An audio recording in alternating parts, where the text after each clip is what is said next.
Yak Gadget, made in America, based outside of Nashville, Tennessee.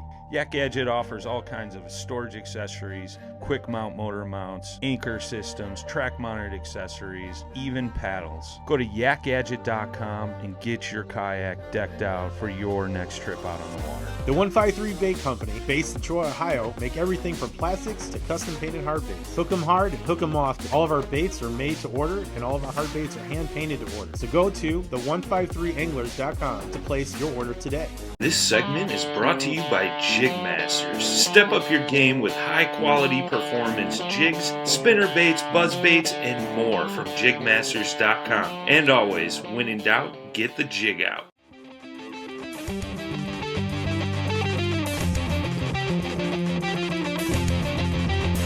Let's go! This is the Chasing the Tide Saltwater segment on the Paddle and Fin Network. I'm your host, Dustin Nichols. So come along for the saltwater shenanigans.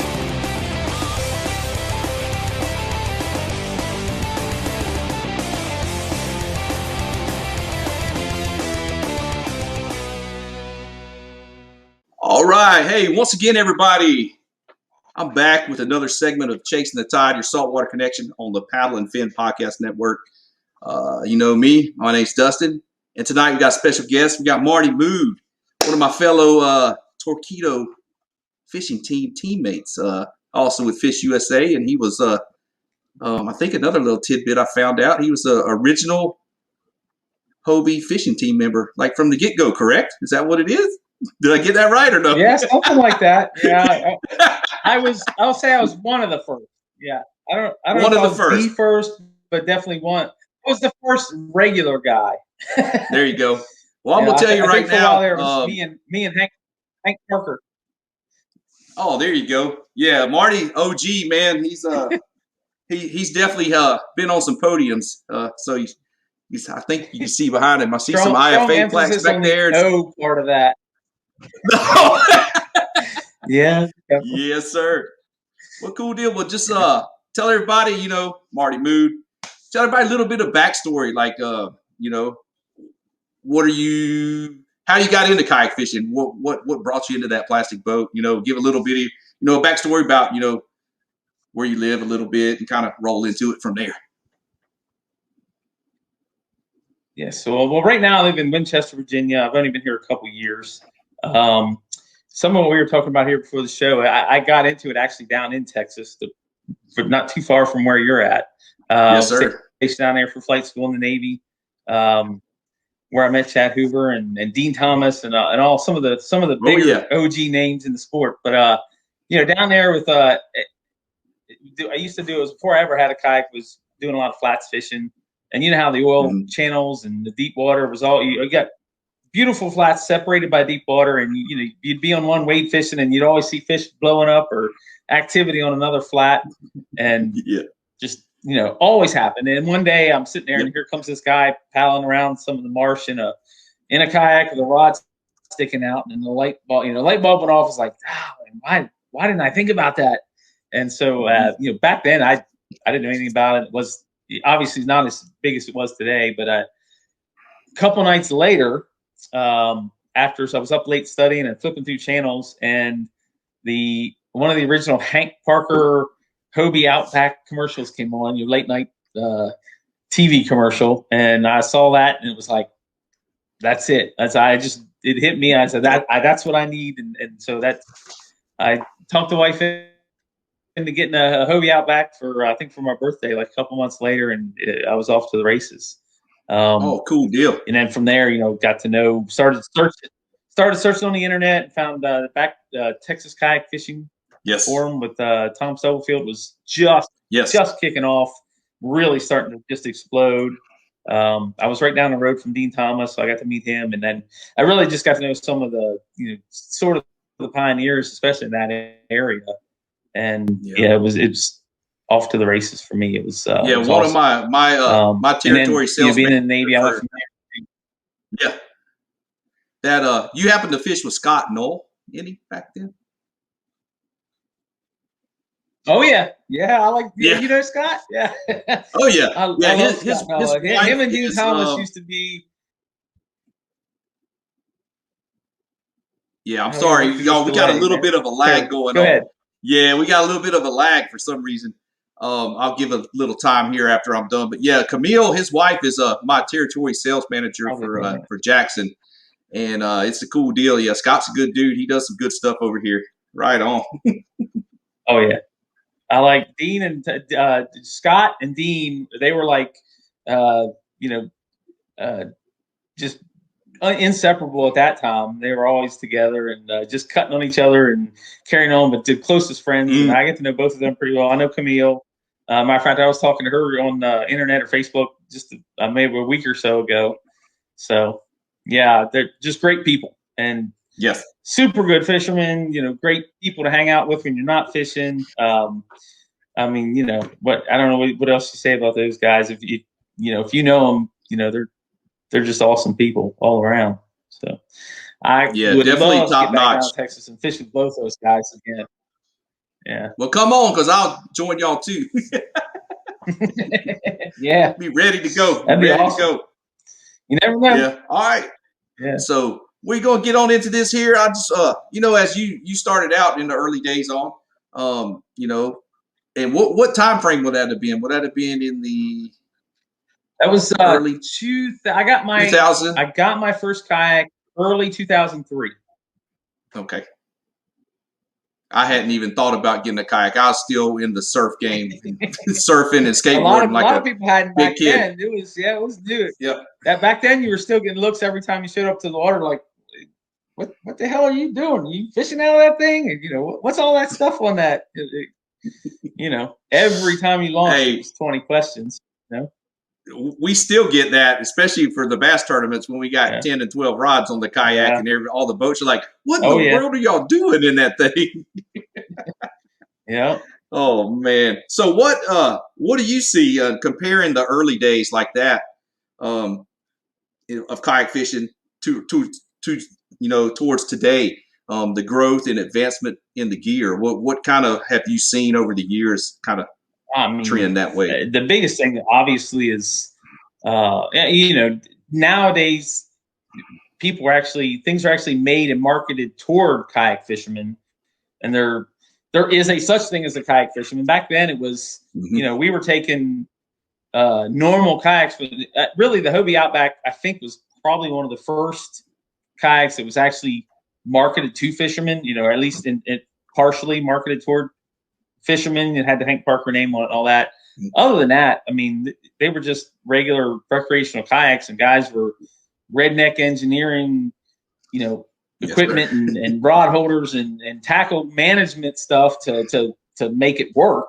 But it was, it wasn't made for that. Now you have, obviously, tackle shops and manufacturers are really catering to the kayak fishermen. It's just exploded. It's made everything better, obviously more efficient, more ergonomic, everything. I mean, it's just from, it's like going from Model T to the new Corvette. It's the same kind of thing, It definitely is. And I recorded another segment earlier with a lady angler, and you've seen a lot. I've seen a lot more influx of them here recently too.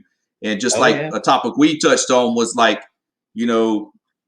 was time management on the water and and extending your range, and then the organization of tackle on your boat and knowing where everything's at, is a big part in that. And that's what the advancement over the years with these accessory companies like Yak Attack and Yak Gadget and the companies Yak Gear and Railblazer, and that have all these accessories that you can add and just have everything at hand's reach, which we're not like a boat. We don't have a big 300 horsepower to push us around, and we don't have lots of room. We have limited space.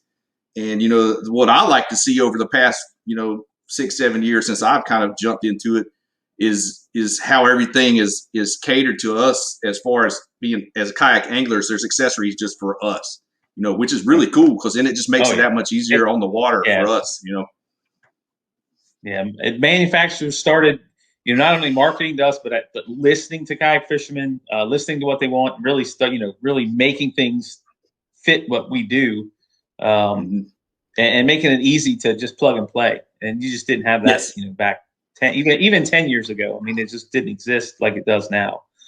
And Yak Attack, Luther at Yak Attack. I mean, I call him a mad scientist. Another one, like, another guy I've got to meet and be good friends with. Just amazing. The people they have to take an idea and turn it into something that we can use, and just it just makes it so much easier to get into the sport and be good at it. Just it's safer. You're more efficient. Yes. Everything. Yep.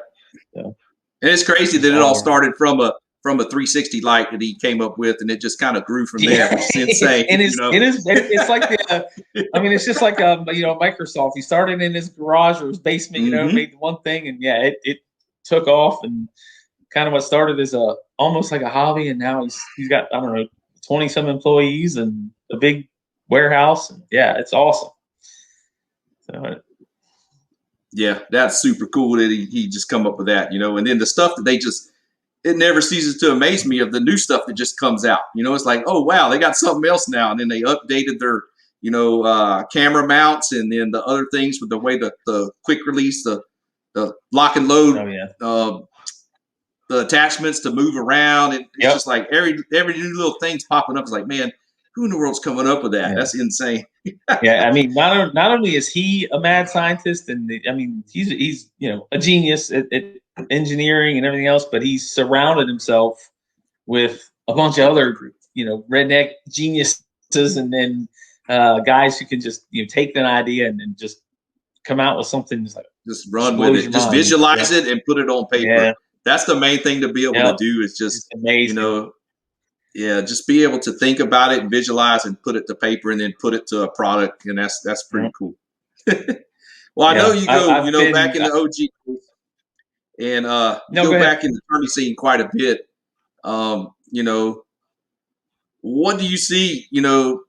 Talk a little bit about back in the day, some of the events. What the DOA Paddlers events you do any though? I know you did some of the Extreme Edge series. Extreme Edge was the first. So I get the biggest difference back then is they had almost all the tournaments when they started up were small club tournaments, or one of one, like charity tournaments, that sort of thing. Yeah. I think Extreme Edge, that's the one I fished. DOA was kind of more in South Florida. South Florida, okay. That as much, but the Extreme Edge was the first, at least that I know of, tournament where I actually tried to do a series, like an organized series, do a points thing and a leader, angler of the year and leaderboard type thing, and really bring people from a little bit wider area. I was the first, quote unquote national champion of that, even though it was all just Gulf Coast states. But that was the only, as far as we knew, we were the only tournament series, organized series to do anything like that. And then obviously now, that's just like the sport itself, it's exploded. IFA came along. Obviously Chad with KBF and now KSS, the IFA kayak series is, they now anywhere in the United States, you got a tournament series of some sort that you can be a part of if you want to. Yep. The opportunities are just everywhere. So. Right. Even like local clubs like Low Country Kayak Anglers, Bayou Coast Kayak Anglers, that's one of the oldest ones in Louisiana, like tons of members. The Minimalist Challenge they have, those, the Chasin the Tide tournament, they have great tournaments and great turnouts. Even us over here, we got some local clubs that have a split series with 2 freshwater and 2 saltwater events, which is really cool. We got a ladies tournament going on right now, an online event with 38 ladies signed up, which is really cool. Awesome. to get the ladies involved too. They're putting up some solid fish too. I'm actually helping judge that one. It's cool. Yeah. Oh yeah. There's some ladies who can flat out fish now.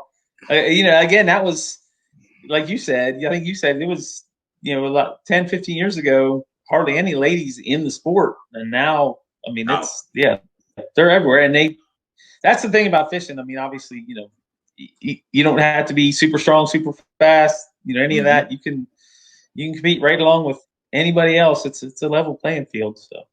Yep, for sure.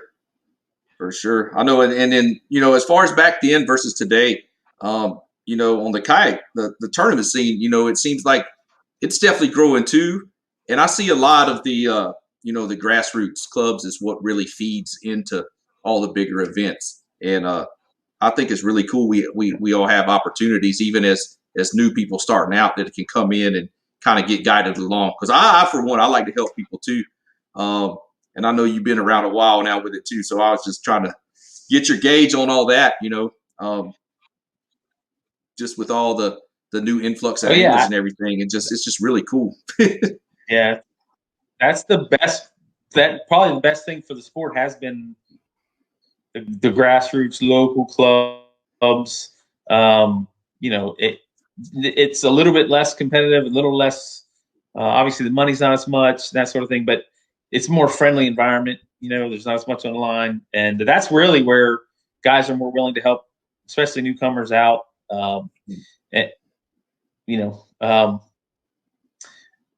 Just help them out, and bring them in, and teach them and everything. And for somebody new into the sport, I mean, that's just the best way to learn everything. Not, obviously a lot of people already know how to fish, but even if you don't, they're going to take you out and just being there, seeing how everybody has their kayaks rigged, how they do things.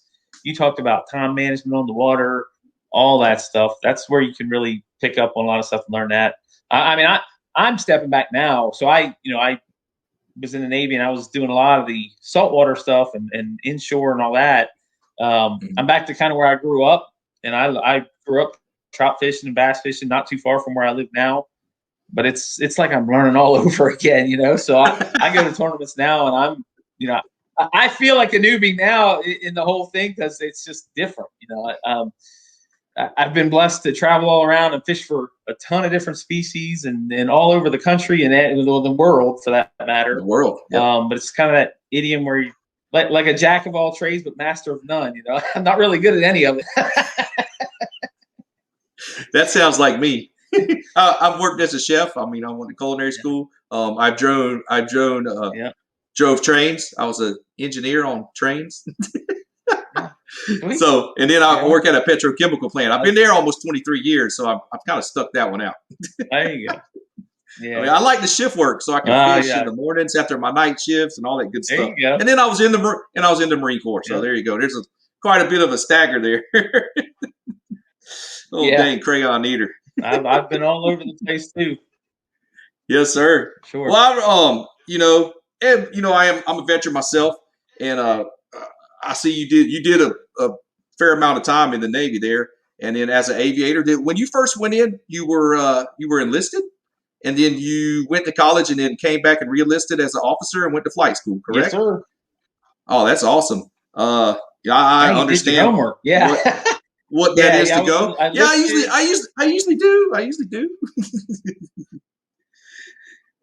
Man, that's a hard thing to do. I got a buddy. He was actually in Corpus. I know we got a lag going on. I do not know what's going on. I'm sorry about that. Yeah. Delay got us that time. But I got a buddy that I went to high school with that went in the year after I did, and he ended up being stationed in Corpus, and he did some scheduling there, and it was probably in the late 90s when he was there. And then he went back to Virginia. He's in Norfolk, and he went all the way up to E8 and then got commissioned. He's a CWO4 now. This is his 31st year in the service. Yeah. So that's awesome. So that's why I understand it coming back. He's no curmudgeon, no doubt. Yeah, that's pretty impressive. Yeah. Oh yeah, absolutely. So what I was trying to get though, I got sidetracked a little bit, was your background in the Navy and then different duty stations. Being in the service, how did you manage time to fish? Being in the service, the weekends, or was it that busy? Well, obviously it's tough. So it was. It came and went. Enlisted. Honestly, I didn't fish that much when I was enlisted. Then I got out, and when I was in school, I kind of got back to what I grew up fishing all the time. Got away from it a little bit while I was enlisted, just the places I was stationed and whatnot. Then when I went back to school, I was actually my degree is actually wildlife fisheries biology. So cool deal. Spent a lot more time outdoors. So I just wanted to get back to I kind of got away from things, and I wanted to get back to doing stuff that I really enjoyed. So wildling fisheries is major, but then I was also Frostburg up in Western Maryland, and I mean, it's kind of an outdoor paradise up there. Not many people know about, but got back into fishing really heavy again.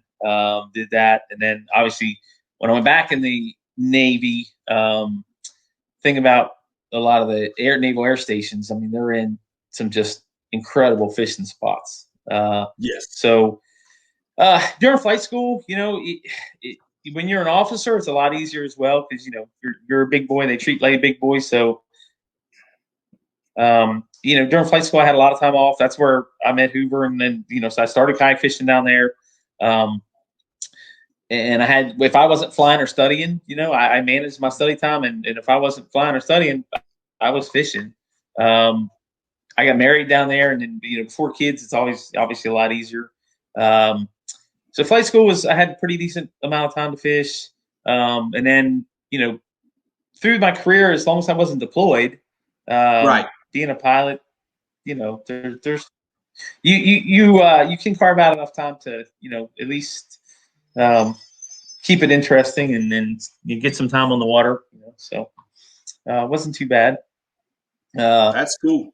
It's been challenging. Honestly, it's been a little bit more challenging now that I've been retired and some of the jobs I've had, and moving to a new area, that didn't help, with kids and activities and everything else. It's actually more of a challenge now a lot of times than it was when I was in the military. So. Oh, that's crazy. And you just got back from a stint over in Australia, actually, which is pretty cool. Get to go over there. That definitely wasn't a hardship for her. I do a lot. I do Aero Firefighting now, and the company I'm with. So when we do in the summertime, the American summer, typically we do 2 weeks on, 2 weeks off, and then when our fire season dies off, we normally would go to Australia and we do 30-day rotations. But because of COVID and the travel restrictions and quarantine protocols, all that stuff, my company actually, they offered to, if you wanted to go and stay in Australia for the whole season, they'll say, hey, we'll pay if your family can go to accompany you, we'll pay to have your family come over, stay in Australia with you. We'll put you in an Airbnb, a rental car. I mean, they did it. And actually, it sounds like a lot. It actually saved them money because we weren't traveling back and forth so much. And the quarantine stuff was going to come out of our schedule. So it was a win-win for everybody. And then we all went down there. So my whole family came down, and it ended up being like the perfect scenario because they had a nightmare fire season there last year. Even people here, a lot of people heard about it. This year it was the exact opposite. It was wet and cool and wet for the whole time. I think I flew on 2 or 3 fires the whole time I was there, and so we got to spend a lot of time as a family just seeing the country and making friends. I mean, we got my wife has friends there that've been every day since we've been back. She's been texting and talking with them. So that's cool. An incredible experience. So yeah, I was going to say it's definitely a great experience for the kids. Yeah, I'll just say probably the best one is I took my son on the charter, and we both caught our first Bear Monday. So knocked that one out. Yeah, that's really cool. I'd love to catch. I've been wanting to catch a Bear Monday. I was supposed to go on a trip to fish for Bear Monday 2013, the year after I won the Worlds in the U.S. Went to Australia and was supposed to go on a separate trip for Bear Monday. And the long story, the Navy canceled that because of a Navy commitment. I couldn't do it, and so ever since 2013, I've been dying to catch a Bear Monday. And I've had a couple of chances through work, and then it was terrible conditions, weather, during the off season and everything else. But we finally made it happen. So it was a crazy good trip. Yeah, that's super cool. You talk about the Worlds. You happened to win one in 2012. I think that was the second Hobie Worlds event. And it happened to be in Texas on Lake Bastrop and Lake Fayette, which are two of my favorite lakes, and they're both within an hour and 15 minutes from my house. And I have done pretty well myself in some tournaments on those lakes. So that was a pretty cool fact I looked up and found out about you. And, talk a little bit about that experience. What kind of emotions? I know from just winning a, 40 angler club tournament, I'm pretty hyped up, or, just stuff like that. I get hyped. What kind of emotions were running through you when you realized, hey, I'm crowned the champion of Hobie Worlds after qualifying for this, and that just had to be a great experience. So I'd like to hear a little bit about that. It was pretty special, definitely. To this day, probably probably the top memory as far as, at least in kayak fishing in my life. It was amazing, and you talk about emotion. I mean, that was a roller coaster ride. That tournament for me, I was all over the place. I really, for a lot of that tournament, I struggled bad. So I had been, I bass again. I bass fished growing up, and I bass fished a little bit throughout my whole time. But I was at that time, I was a very saltwater focused angler. I hadn't bass fished probably in a couple years, but kind of knew what I was doing.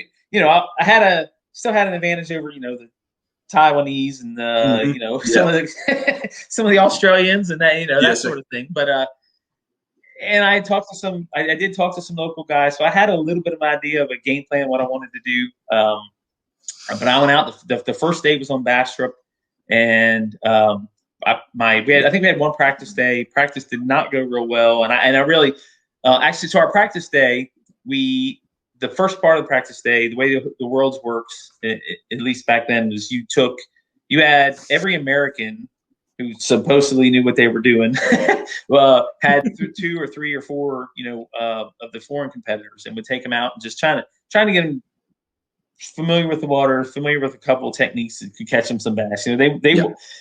Part of the Worlds is they want everyone to catch fish and have a good time, and that's part of the draw of it. I mean, it's people from all over the world who have the same kind of passion and everything else, and that's part of the special atmosphere. It's just amazing just to be there and be around those people and hang out with them for a week, the whole week, and just amazing. So anyway, did that, and then tried to go and find some stuff that worked into what I was going to do, and I felt okay that going into the first day, and by noon on the first day, I did not have a keeper on the board.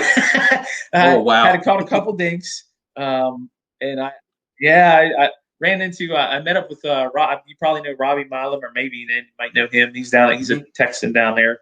He was there. I bumped into him, and he only had, I think, 2. He was struggling a little bit too, but one of the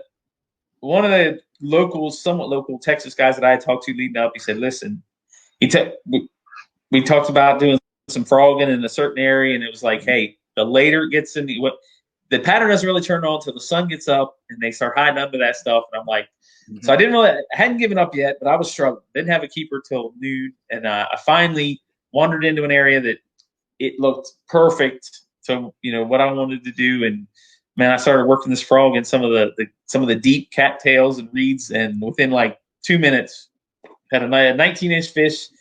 And for like the next, hour and a half, 2 hours, it was just game on. I think I probably caught 20 fish in the next 2 hours, and they were all nice fish.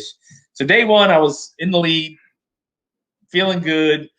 And then we were going. That was the only competition day on Bastrop. We had a day off, traveled to Lake Fayette, and thought the pattern. The first day, so the first fishing day at Fayette, I said I'm going to stay with the same kind of pattern. I did some other stuff in the morning, dinks, and then not too good.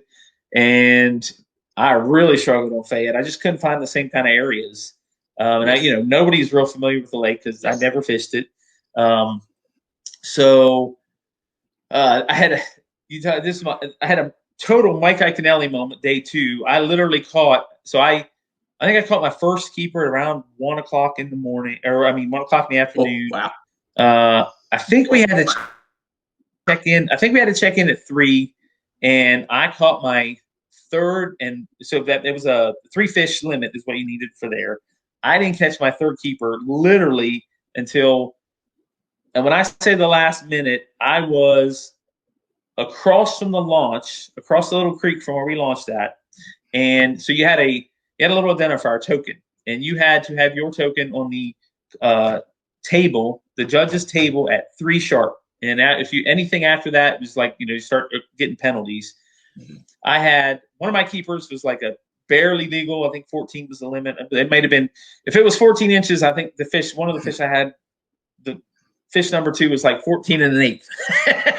And wow. I flipped the frog in. I flipped the frog into a little pocket in the grass right across from the ramp at like 258. Boom, blew up. I brought it in, slapped it on the measuring thing, took a picture, pedaled across the creek, literally was jumping out of the kayak as soon as I hit the bank, sprinted to the table and slammed my thing down. I looked at my watch, and it was like 2:59 and 40 seconds. Wow. And so total, like Mike Iaconelli, never give up moment. I was just totally ecstatic. And then, obviously, if you don't catch 3 keepers in a day, you're done. It takes you right out of the run. So I caught my 3 keepers, but I dropped to, I want to say 3rd or 4th that day. I don't even remember, but I dropped way down. Went from super high day 1, feeling great. I got this thing down to, I'm hurting. And we had, after day 1, there was, I think, 8 of the top 10 were all Americans. I think something like that. It was 7 or 8 out of the top 10 were all Americans after day 1. After day 2, I think it was only 3 or 4 Americans in the top 10, and then people were, some of the foreign competition had moved in on us, and we had a little team meeting. Like, listen, we weren't working together real well. We weren't communicating, kind of doing our own thing. We were all friendly with everyone, hang out, just great guys. But we had a little come together meeting after that day 2, and a lot of us talked about what we were doing and what we were looking for, that sort of thing. And Jose Chavez, the Florida angler, he said, "Hey, I got perfect spot for you." I said, where I was today, come there tomorrow, and I think you'll find them. And so followed him. We went across the lake and like all the way across Lake Fayette from where we were launching from to this spot. And somehow when we got there, there was one of the Australian guys was already in the exact spot where he was going to take me to, and he's flipping a frog, doing the same thing I was doing day 1. Mm-hmm. I mean, those guys, all those foreign competitors in the worlds, they're awesome fishermen. They might not know, bass fishing, but they know fishing, and they pick up on things so quick. And, whether he saw me at Bastrop or, got word of what I was doing, whatever, I mean, he was in there doing the exact same thing I was doing. I was like, oh, and so I had real high hopes day 3, and I was, I was like, oh, I was crushed. But we decided to just fish around there. And I said, I'll let him work through there. And then I was going to come in behind him. And he was picking it apart in hours. And so anyway, we were working this flooded timber off the, a couple hundred yards away from him. There was some really good flooded timber, and we start working that. And I was throwing some crankbaits and spinner baits and knocking them off the trees and nothing. But I was marking fish. I knew they were there. And I said, you know what? I'm going to drop shot. And so I don't know. To this day, I couldn't tell you exactly what made me decide to do it, but I was just seeing them there, pinging me. So I'm going to drop shot, and about the first drop, boom, was an 18 or 19 inch fish. I was like, oh, thank God. Put them on board, take a picture, re-rig, pedal back over to the same tree. Boom. It's like another 18, 19 inch fish. And I was like, I yelled after that fish. I yelled over. Jose was, you guys say, Jose. I was like, it's on. And it was the same thing as like day 1 for like the next 2.5 hours. I mean, it was like I was culling one after the other and just kept moving up. And the camera boat had actually been on me for a long part of the day on day 2 and day 3. And when I was stinking it up, they were following me the whole time. I was just stinking it up. They didn't get any good footage. And I tried to call. I was like, listen, you guys need to get over here like right now. And they were on some of the other people. And by the time they got over there, there was only like 20 minutes left, and the wind had kicking up. And I'm like, oh yeah. I think I finally caught one fish for him on camera. And I was like, man, I got to go because I got to get back. The how the wind kicks up there and some of the rollers. I had to go all the way across the lake. Yes. And it was like 2-foot rollers I was going back against. And I didn't have my torpedo yet at that point, obviously. So right. Oh, it was a battle to get back. But I think I made some kind of comment like, I don't know if I won this thing. I said, but if anybody's going to beat me after today, they were going to have one hell of a day, because it was magic. When I started drop shotting, it was just one of those things. I mean, boom, boom, boom. And I think all 3 fish were over 20 or right at 20. And I just knew just from what everyone else was catching the last couple of days, like I was feeling really good. And you're still a little uneasy, and you never know. But as they started calling names off going down the thing, man, you start to get the goosebumps and the tingling. And it's just one of those, one of those things you'll never forget. And the people there just made it that much more special. Just just great guys, and some of the pictures that they took leading up to it and stuff, and they shared with me afterwards. It's just one of the best experiences of my life as far as kayak fishing, for sure.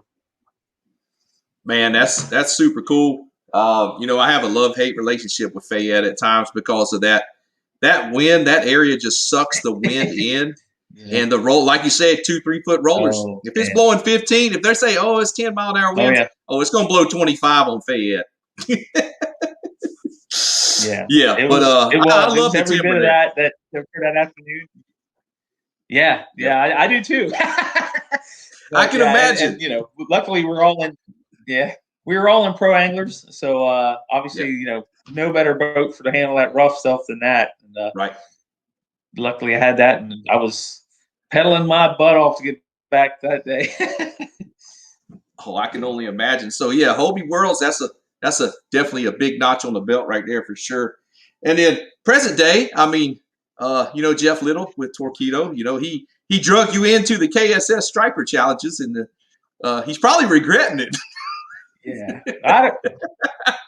Well, no, he didn't have to drag. He didn't have to drag very hard. He didn't have to twist you up too hard. He mentioned it. Yeah, I was on board for. Yeah, and he still beat me. So he's still number 1. I'm number 2. But and in all fairness, he actually I've been cutting up with him. All last week and this week. I was like, I really appreciate you putting in all the legwork to find a fish just so I can show up. I showed up from Australia, hadn't fished in months, and show up. He's got them all located for me, so all I had to do was go catch them.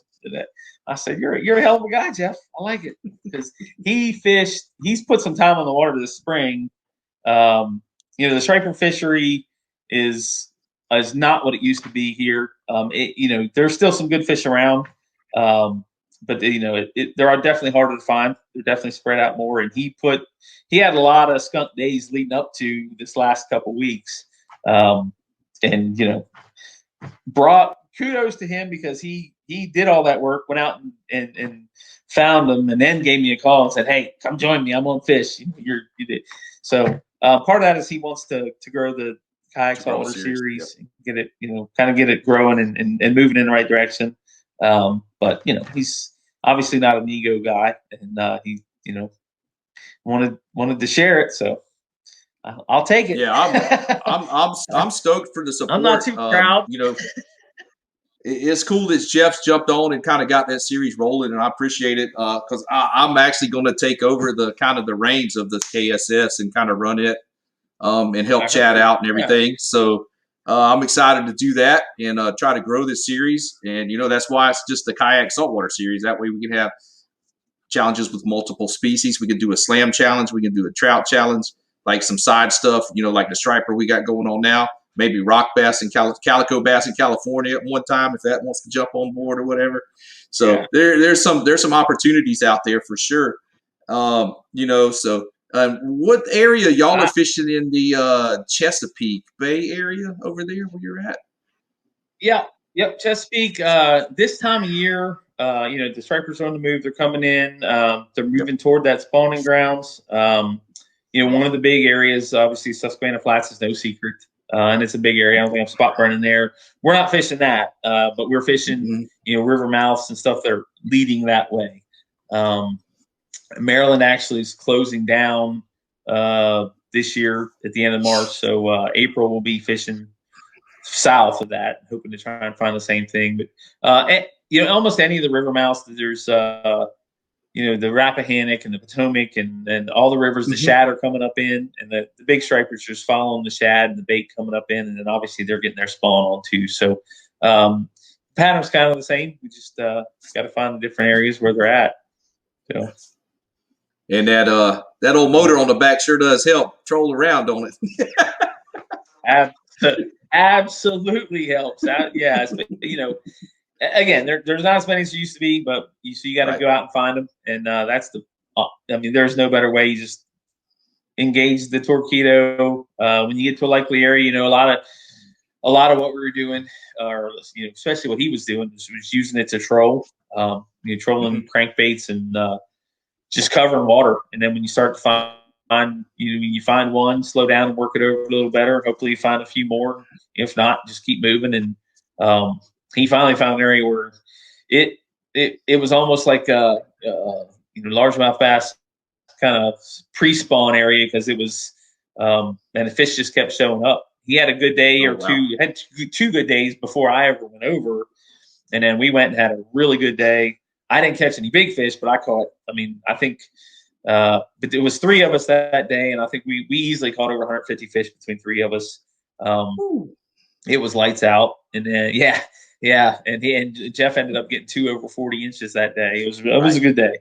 Then of course, I wanted to solidify second place, and then maybe I had hopes of catching Jeff, but he had went actually the next day and caught a few more big ones, and upgraded his slot fish, and so he made it tough. I said, "Man, you're making it tough to catch you." But we went again, and I finally got a couple bigger fish, and every day we went, it just got better and better. So it's a shame they're closing it down. Yeah, that's unfortunate. It's something to do with the recreational side gets affected by the commercial side, which is insane. Yeah, it's Maryland. It's definitely Maryland playing to the commercial fishery. And the recreational fishery that they closed down it was catch and release anyway. Yes. Yeah. Very few fish being killed doing that. I could go on a whole long rant about that. I imagine. I could go on it too. Everyone is. Yeah, it makes absolutely no sense. It's just they're trying. I think if anything, they're trying to make it look like they're trying to do something, but obviously not the right thing scientifically or common sense. Any angle you take, it just doesn't add up. Other than they're catering to the commercial side, so they're not cutting anything off the commercial side, but they're limiting when the rec guys can fish. So. Which is pretty lame that you pay a license fee and everything too to be able to fish. It's very lame. Yeah. And then they're going to deplete the fishery by letting the commercial guys come in and rape and pillage it. Yeah, that makes a whole lot of sense. Makes a whole lot of sense. It's a battle. It's a battle it's been going on for a few years. I'm sure but 10, maybe 20 years ago, back in the 80s, they had a moratorium. Like it got so bad, they shut the whole fishery down for 10 or 15 years. Unfortunately, it keeps. It looks like it's heading back to that. It's heading back to that because they're just not doing the right steps to try and preserve the fishery, and it gets a little bit worse every year. There are a lot of big fish around, but a lot of the year classes in between that, they're not there, and the numbers of fish from those year classes are just not there. And so, I talked about being blessed to be. I fished from Maine, all the way up and down the coast, and I've got a lot of really good friends that are. They spend a lot of time on the water. They know the fishery. Way better than I do. Eric Harrison up in New England, I would put him up against anybody, boat, kayak, anything in Boston Harbor. He knows that fishery like the back of his hand. And if he tells you that, the stripers are falling off, then, and there's a guy here that fishes around DC and then Maryland, and it's the same thing in the Bay. Guys in New Jersey, all up and down the coast, it's the same thing. It's I'm hoping it's definitely not heading in the right direction. Yeah, I mean, I'm hoping. I'm not optimistic though. It's just it's looking. They're just doing the same stuff. It's just not heading in the right direction. It hasn't been for probably 6, 7, 8 years now. So I don't know. I hope so too, but we'll see. I'm not as optimistic as I am hopeful. There you go. Oh, I know we have a lot of listeners that definitely target redfish and speckled trout. So, I usually do something on the show where I ask for a pick 3. That's where I ask my guests to give me a rundown on 3 combos they would absolutely have on the water with them. Rod and reel, bait cast, spin cast, whatever it will be. And then the what lures will be paired on that rod for, say, redfish and speckled trout. I used to taste a lot of reds. That was what I used to love to do when I was in Pensacola. Did 8 years there. So the 3 things, and probably this was almost any time of year when I was fishing for reds and specks, I almost always had a top water on one. So I would have, a 7'6" or 7 foot, probably 7'6" St. Croix Legend Extreme inshore with a top water on one. I would have a 7 foot Legend Extreme inshore with a jerk bait on another. And most likely that would be a Rapala Shadow Wrap Shad. And then to completely cover the water column, my other one would be a jig and some sort of soft plastic, probably a small paddle tail of some sort.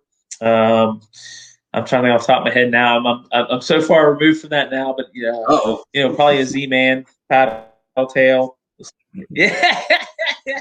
And that pretty much covers the whole water column. And I tell you, you would almost never find me red fishing or speckled trout fishing without the top water and the jerk bait on.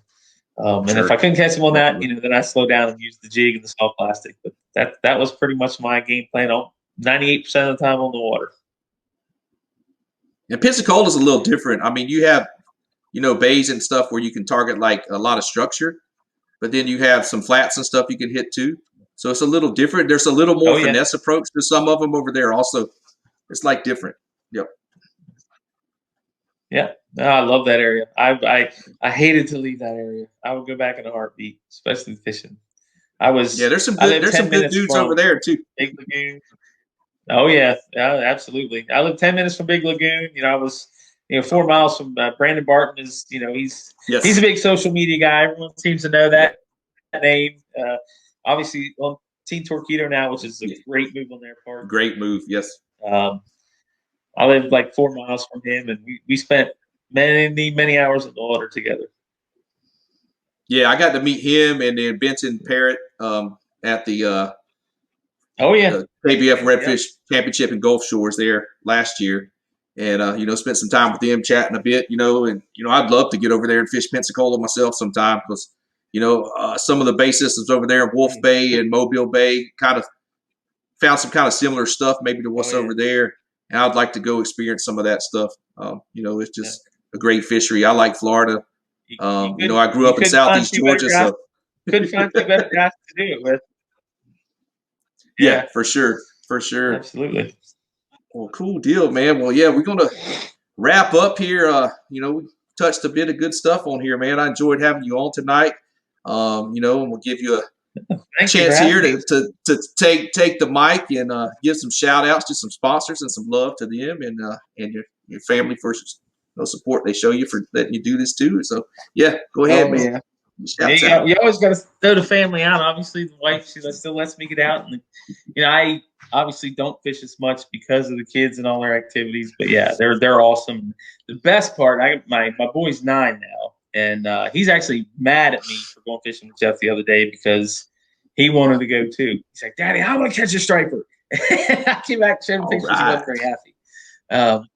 I don't have any cold weather gear, and I as bad as I wanted to take him, I couldn't. But anyway, I got a Hobie Sport, 9-footer for him, so he gets in his own kayak now, and he's a trooper, man. He'll stay out on the water with me for 10 hours sometimes, and doesn't complain. So I cannot wait for him to get a little older and get more proficient. We're gonna have some some adventures for sure. I believe it. Thanks for that. Definitely them. You already mentioned Fish USA, St. Croix Rods, Torpedo, Yak Attack, and then Nine Optics. That's pretty much all the companies that I would say are sponsors. I'm not as big into the tournament scene anymore as I used to be. Hopefully that changes a little bit with the KSS coming up. And then, like I said, as the boy gets a little older, I'm going to get him into it. And hopefully, we'll be back out doing a little bit more traveling and fishing some of the other tournament series. So hopefully, I'll pick it back up here in a few years. Oh man, that sounds good. Yeah, thank you for supporting the KSS, and we're definitely in to grow this. So yeah, man, I really appreciate that. I appreciate you coming on and sharing your backstory and a little bit with everybody else. And I'd like to have get some interesting guests on here. And that was like pretty cool when I started kind of trying to look at your backstory about the naval, coming in enlisted, going to college, coming back and being a naval aviator, flying fire planes in Australia, traveling all around. It's just like, you got a pretty cool resume too. So I was like, man, I got to get this dude on here.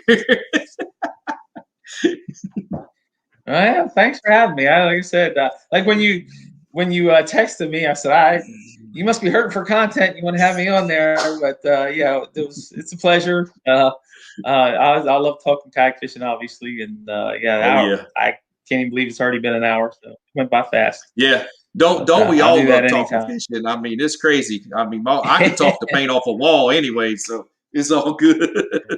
Exactly. Well, once again, thanks to thank you for coming on. And if it wasn't for the listeners out there that tunes in, this wouldn't be possible anyways. For tuning in to Chasing the Tide. Thanks for the show sponsors, Waterloo Rods and Truchador & Co. And once again, y'all check us out on all the podcast platforms. And then also, if you want to watch this on the video side of it, we also have a YouTube channel that will be on. So check it out. And thanks for tuning in. I'm out, y'all.